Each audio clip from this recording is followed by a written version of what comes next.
एको पल दूर न रहत रही, साथ न छूटी कहत रही।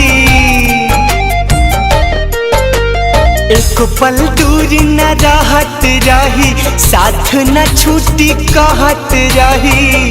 और तने बात भगवान कहाँ चली गईली हमर जान।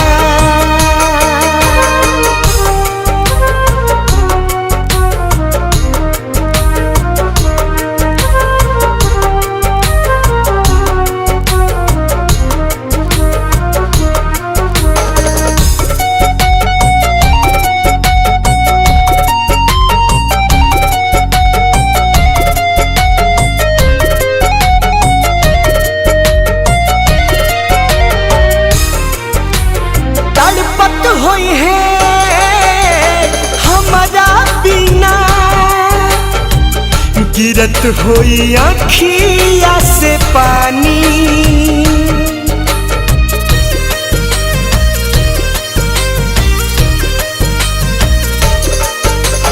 जाने कवना हाल में होई है, यह सोची बढ़े परेशानी। ना मिली है तो जी ना पाई, उनका बिना हम मर जाई। सारा जग लागेला वीरान, हो कहाँ चली गईली हमर जान।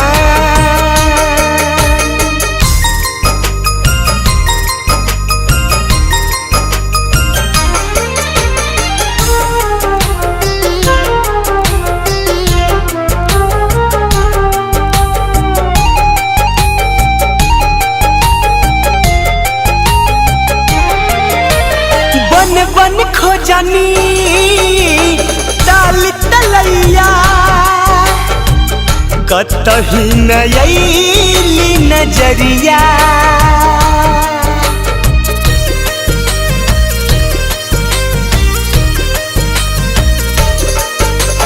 जे भी मिलल सबसे पूछनी, केहू बतावे न खबरिया। बाह पगोदन गोदवले बाड़ी, गोलुआ न मोल लिखवले बाड़ी। इहे उनकर पहचान, हो कहाँ चली गई हमर जान। एको पल दूर न रहत रही, साथ न छूटी कहत रही। और तने बात भगवान